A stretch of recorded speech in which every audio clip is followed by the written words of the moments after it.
Hello everyone. So hope you all had a wonderful and a safe Diwali too. So now in today's session, we will be discussing about business communication. And in that last session, we have already discussed about what are the barriers of business communication, whether it is business communication or let's talk about the general communication. Let's say if some sound is coming, that will act as a barrier for business communication as well as for personal communication also. So we can say whatever communication it is, there are always some barriers which affect the message. Right. So in personal communication, if it is affecting the message, maybe it is not going to create a big harm. But in business communication, each and every small information, small amount of information plays a very important role. And if in case any information is not delivered properly to the other person, the real context of the message may get lost. So now that we have already covered, so today we will be talking about the on basis of medium of communication, what are the two different types of communication. Now, if we talk about communication, basically there are two different types, that is verbal and non-verbal. Though it looks like two different types of communication, but this verbal communication as well as non-verbal communication is divided into different criteria.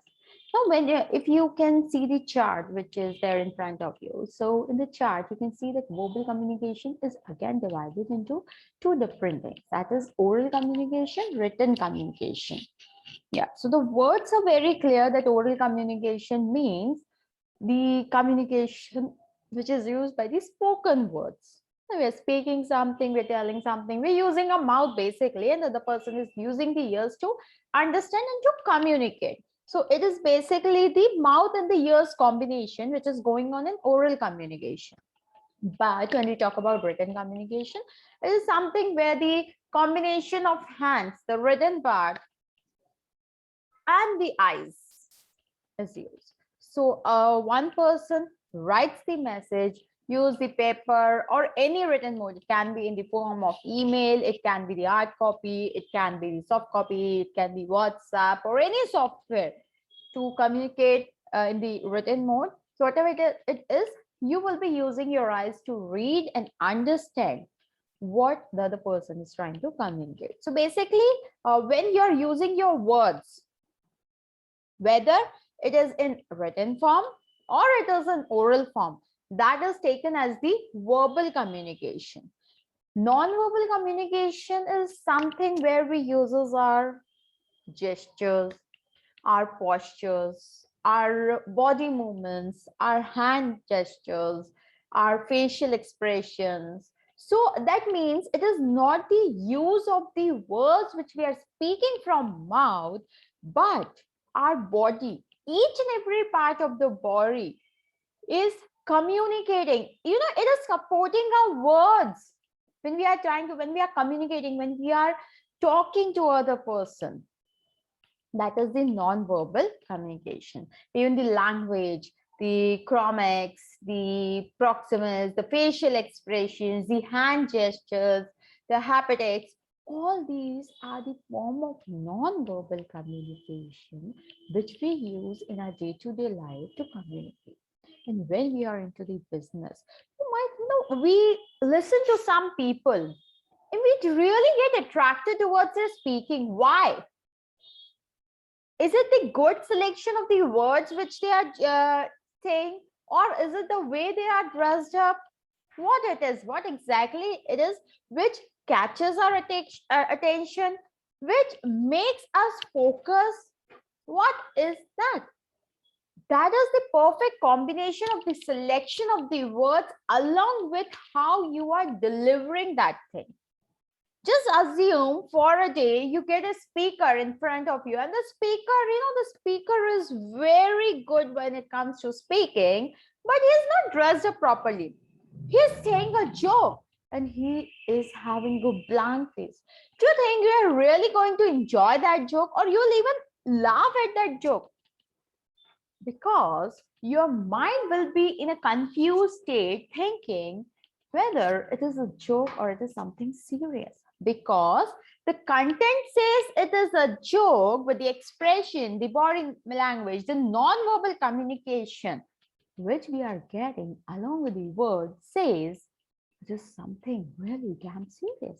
So what expression am I supposed to give? We don't know that thing. So that is what is known as that non-verbal communication is equally important as the verbal communication. No, even I will say that non-verbal verbal communication plays more important role in communicating your message than the verbal communication, because it is rightly said and it is believed and it has been observed also that almost 55% of the communication which you do is by the non-verbal communication, by the gestures, postures, body movement, and that is why in today's time we focus so much on our body language. When we go to interview, we just want everything to be perfect, perfectly clean shaved person, properly combed hair, properly ironed clothes. Why we work on that? Interview, we are going for the interview is all about our knowledge, right? There we won't be working with these things. We will be working with our knowledge. We'll be using our knowledge, we'll be enhancing our knowledge, we'll be giving results with the knowledge. Then why do they look at our appearance? Because you are going to represent the organization and people are going to look at you, and then you won't be attractive. Maybe people will not love to come to you. Two people selling the same product with the same price, one is getting the good sale, other one is just waiting to get some customers. Why? That is the effect of the communication, the way the person communicates.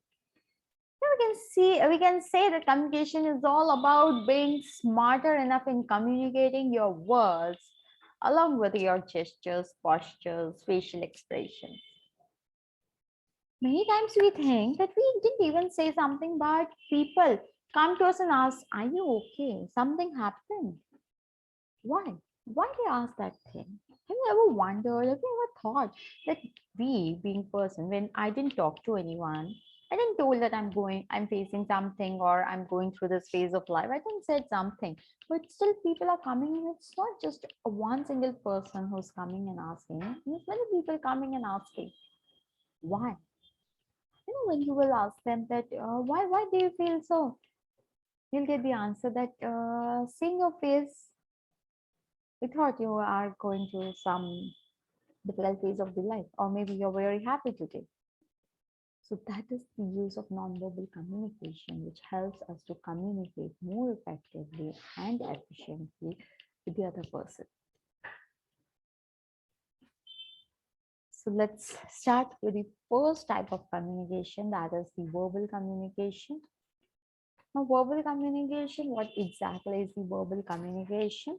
Transmission of information which is enclosed in words. Transmission of information which is enclosed in words, whether written or said, is known as verbal communication. Transferring your words,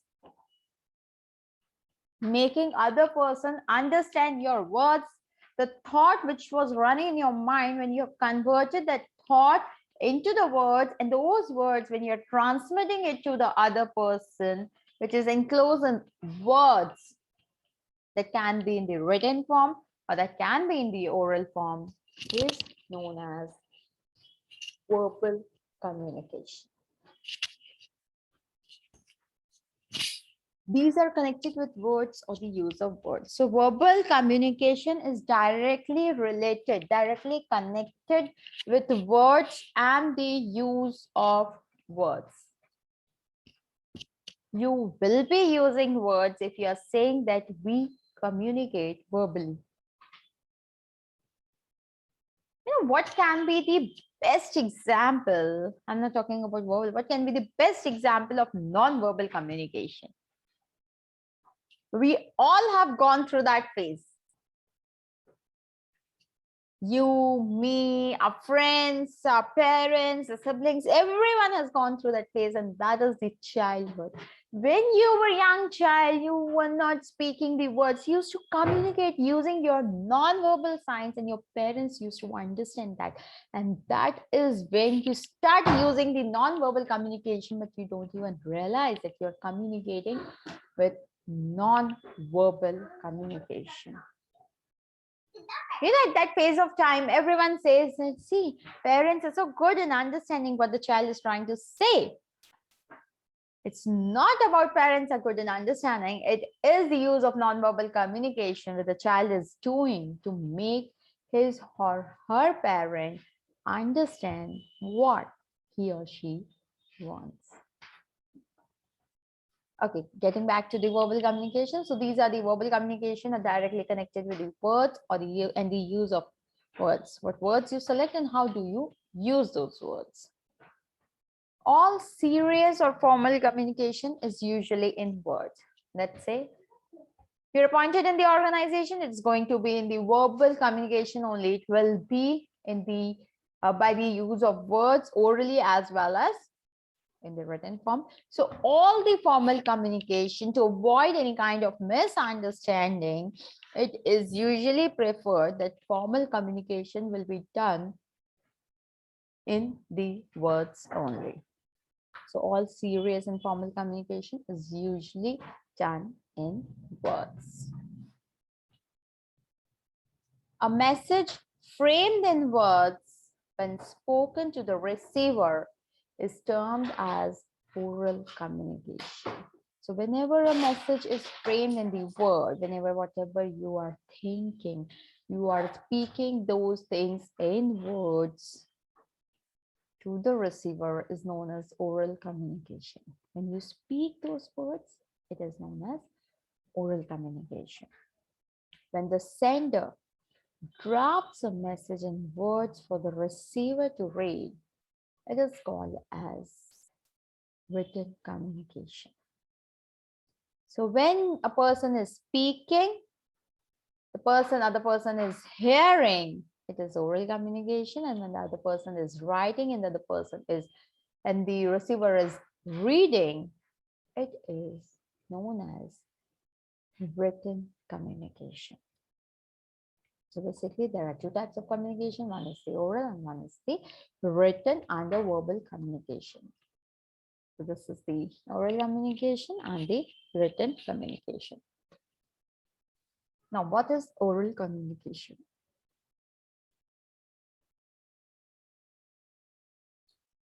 Communication through the spoken words is known as oral communication. So communication, whenever you are communicating and you are using the oral words, you are using the spoken words to communicate, to deliver your message, to make other person understand your message, that is known as oral communication. So oral communication is the combination of spoken words and listening to that words. So speaking and listening is what comes under oral communication. Sender speaks and the receiver listens.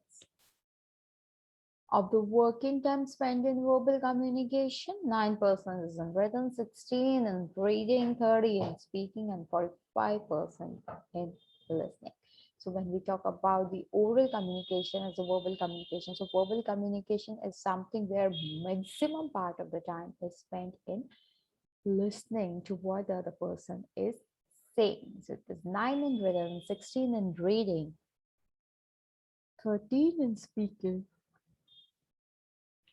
and 45 in listening. Words should be chosen very carefully so that what they cannot has the precise shade of meaning. Yes, it is really very important to choose the words properly. Until and unless you do not choose your selection of the words is not proper, you're not very careful in selecting and choosing the word, you won't be able to make other person understand what you are trying to say. So to make other person understand, so that the other person can know the precise shade of the meaning, can understand the real meaning of the message, what you're trying to say, it is very important that you choose your words very carefully. You know why we are saying to use the word carefully? It's not about this only the selection of the word, it is also about the pronunciation of the words. Many times a slight change in the pronunciation of the word can change the entire context of the message. That is why it is said that it is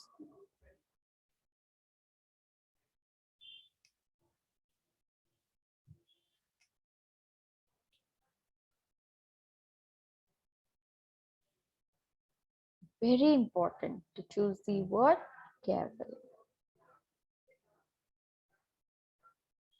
The sender of the message or his representative is usually the speaker, while the receiver and his representative is the listener. So the person who is sending the message, the person who is So the person who is sending the message, or maybe it's not necessary that the person who has drafted the message, he is only going to send the message. You know, we can have the representative. Let's say a proposal is being prepared by the manager, but his subordinate, his team member is sharing that message to other person. So in that case, when the sender of the message or the receiver or the representative, whosoever it is, they are usually considered as the speakers, and the person who is understanding the message, who is receiving the message, it can be the receiver itself, or it can be again the representative of the receiver. So either of them will be known as the listener. So basically in oral communication, we have two persons, one is the speaker and the second is the listener. Listening is also an important aspect of oral communication. So can you say that, can you tell me that why I am using the word listening rather than using the word hearing? Why? Does it make any difference when if I say I was hearing this and I was listening this? Does it make any difference?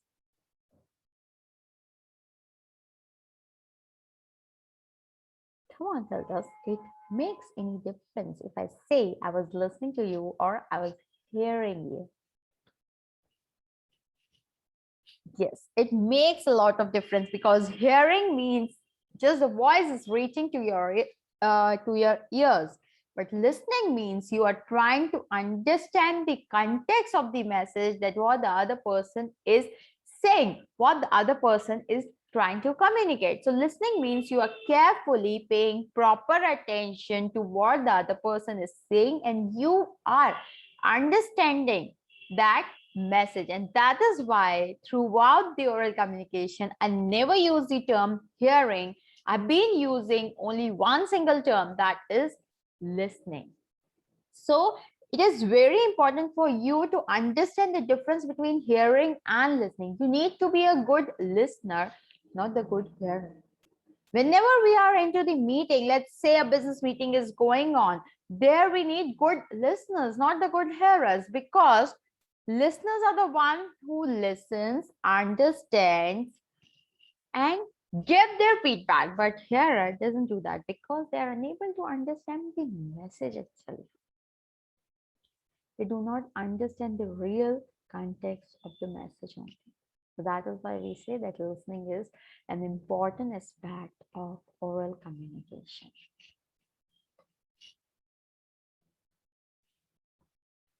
Now, factors in oral communication. What are the various factors which are there in oral communication? So basically, there are 5 factors. The first factor is the speaker. You need to have a speaker or the representative of the speaker when we talk about oral communication. Until and unless you do not have a speaker or you do not have the representative of the speaker, you cannot communicate your message effectively and properly.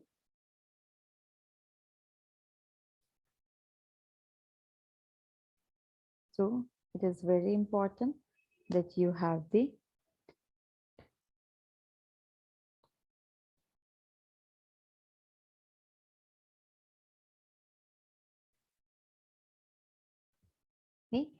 you have the speaker in in oral communication. The second is how he or she speaks. The way he or she speak again play a very important role. Now speaking, you might be thinking that why the way of how he or she speaks plays an important part. You know, when we are sharing the information, when we are speaking, okay, just try to understand with a small example.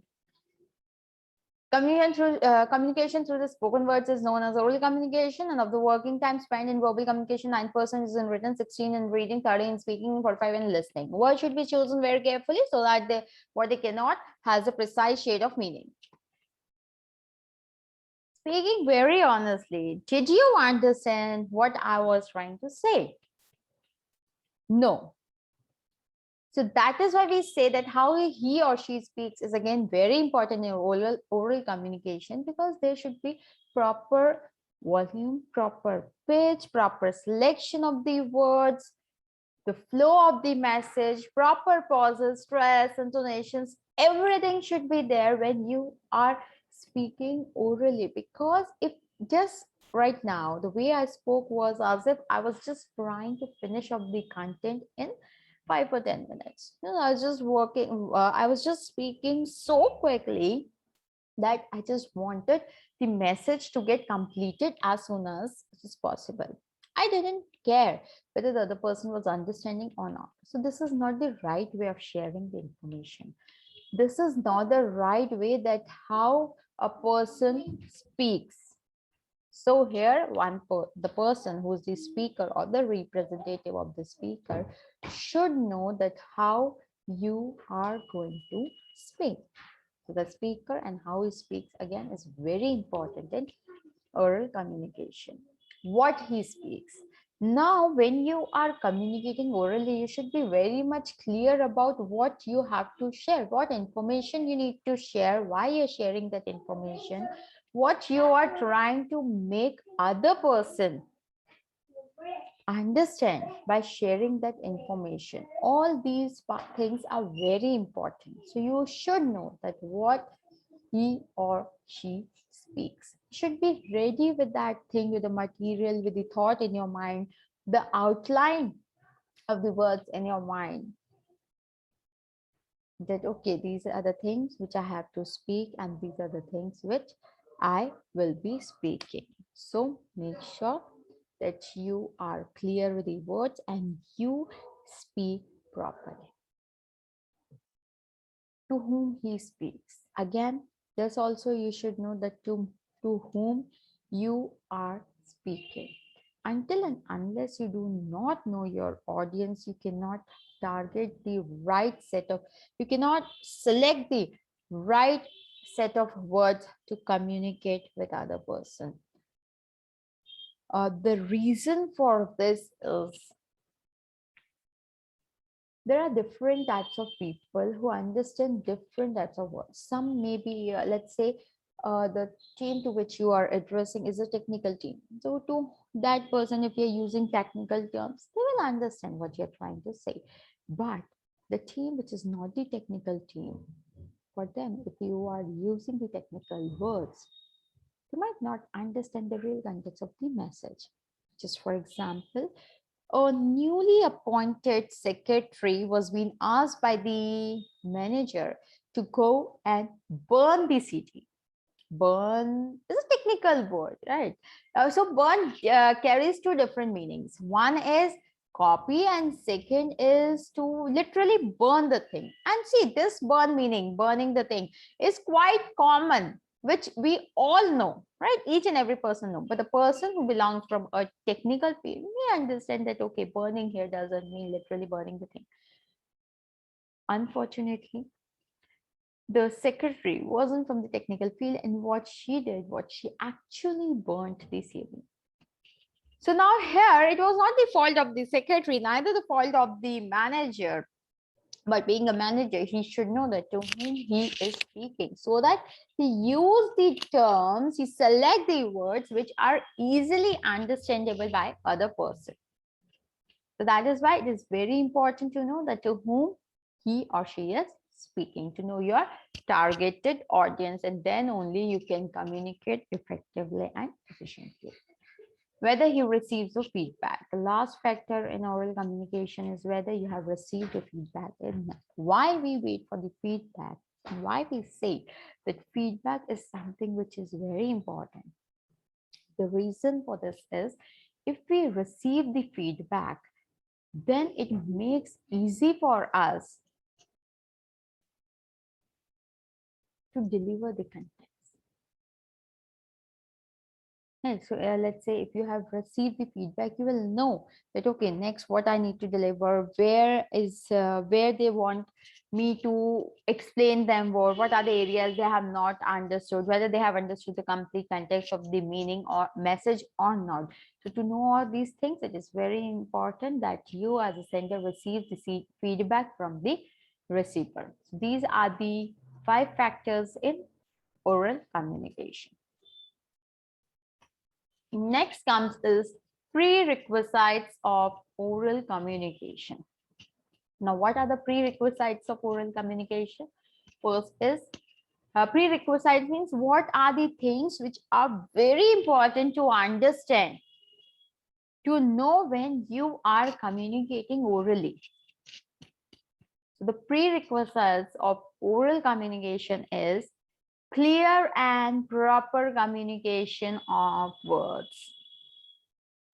Clear and proper communication of words. So the words which you are speaking should be clear, should be properly pronounced, should be clearly spoken. Then only the other person can understand what you are speaking and what you are trying to tell, or what you're trying to say to the other person. So these are the this is very important, and we have been saying that when we are communicating orally, just assume if I do not pronounce the word clearly, when you understand that what I am saying, no, you're not going to understand. So to understand that thing, it is very important that you're clear. Now, if I say prerequisite of oral communication is, see, I'm not being clear. I'm just murmuring something. You are just knowing that, okay, I am saying something, but you're not understanding the words which I am communicating, because I'm not clear in the words I am saying. So it says that you need to be clear, and along with that, clarity of the pronunciation, proper pronunciation of the word should be there when we are communicating orally. Second thing is clarity of the thoughts and the clarity of the words. The clarity of the word is directly related to the clarity of the thoughts. If you are clear that what you have to speak, what you will be speaking, then you will be clear with what words you need to speak. Until and unless you won't have the clarity of the thoughts, clarity of the idea you want to share, you cannot be clear with the selection of the words, or you cannot be clear with what words you are going to speak. It is very important that you bring clarity of the thoughts and the clarity of the speech. Conciseness. What is conciseness? We have been using this term many times, even when we were talking about the 7 C's of communication. There also we have used the word concise. That means concise means being brief. Being brief doesn't mean cutting out the important information, but trying to give lot of information with few words. For example, the food is very, very tasty. The food is very, very tasty. I've used 6 words. The food is delicious. The food is delicious. I have cut down 2 words. That means concise doesn't mean that you have to cut down the information. Rather, it means the selection of the words in such a way that you give them the entire information by using few words. So this is known as being concise. Lot of information being shared with less use of words. That is concise. Next comes is the right tone. So right tone, I told that, let's say if you are speaking something very important, then you need to have the right tone of word. It should be not very loud, not very soft.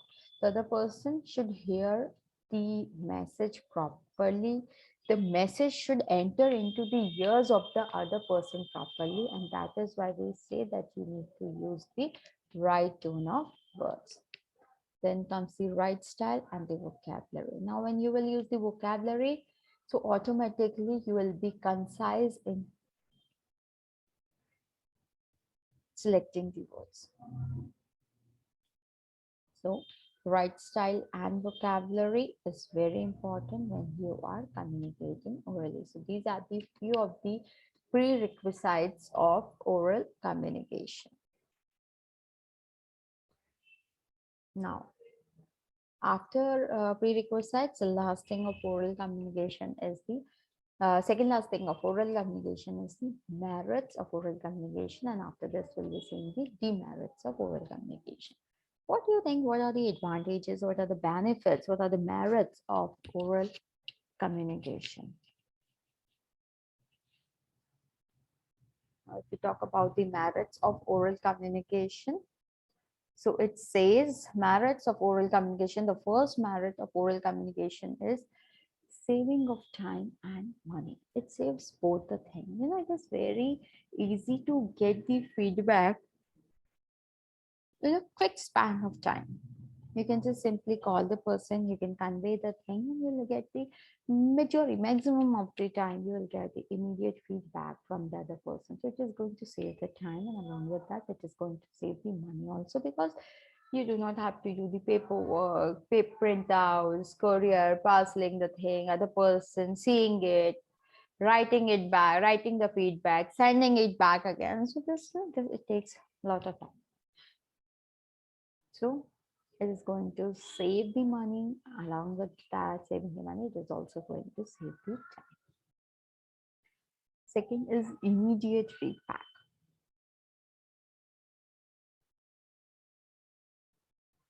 So it is very important that if we get immediate feedback, it becomes easy for us to work immediately or to perform the work in a quick span of time. So when we are communicating orally, as I told, that you can just call the other person and you'll get the feedback immediately from that universe, from that person. So yes, the immediate feedback option is also there. Then you have it saves the paperwork. Yes.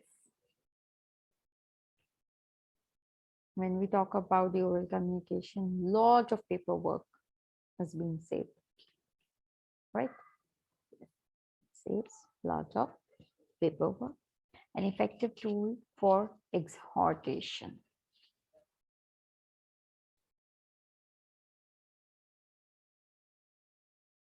What does this mean?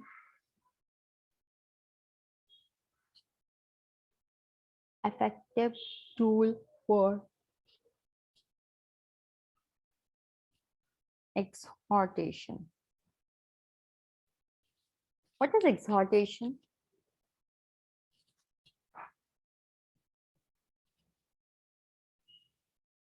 It is, communicating empathetically, like we are saying or urging someone to do something. So yes, it is an effective tool for exertion. If you want to say, tell someone to do something, to work on something, you can immediately call that person, and you can say that, okay, this is the thing you need to do, this is what I'm looking forward. So it is an effective tool for exhortation, builds a healthy climate.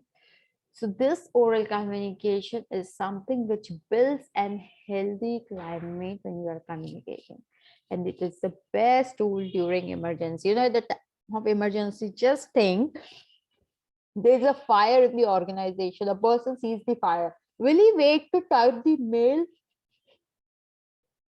and send the mail to all the people? No, it will take time and it may risk the life of the people. So at the time of emergency, the time of urgency, this oral communication is one of the best to be used. Now, along with the merits, advantages, we always have the demerits. So we can, these are the two sides of the coin which cannot be separated, right? Yes. So demerits of oral communication are, there are greater chance of misunderstanding. So when we talk about the oral communication, the demerit, so yes, there are a lot of chance of misunderstanding. Maybe a person just missed some of the information, or when he's trying to convey the message, same message, let's say the information was being communicated to the representative of the receiver, and that person, when he is communicating the same information to the other person, then it may be misunderstood, or the representative of the person may have misunderstood the information, because there are many words which have the same pronunciation but which carries the different meanings. So at that point of time, it becomes very confusing for the other person, and it may lead to misunderstanding. Bad speaker, the speaker is not at all good. If you remember that when I was saying about clarity, I was speaking the words very fast, fast, fast, fast, fast. So it was very difficult for the person to understand what I did right now. So if the speaker is not good, he's not good with the speaking, explaining, using the right tone, not clear with the word. So at that point of time, again, it is very difficult to communicate, effectively communicate the message orally. So here, bad speaker is again one of the drawbacks. Next comes the ineffective for lengthy communication.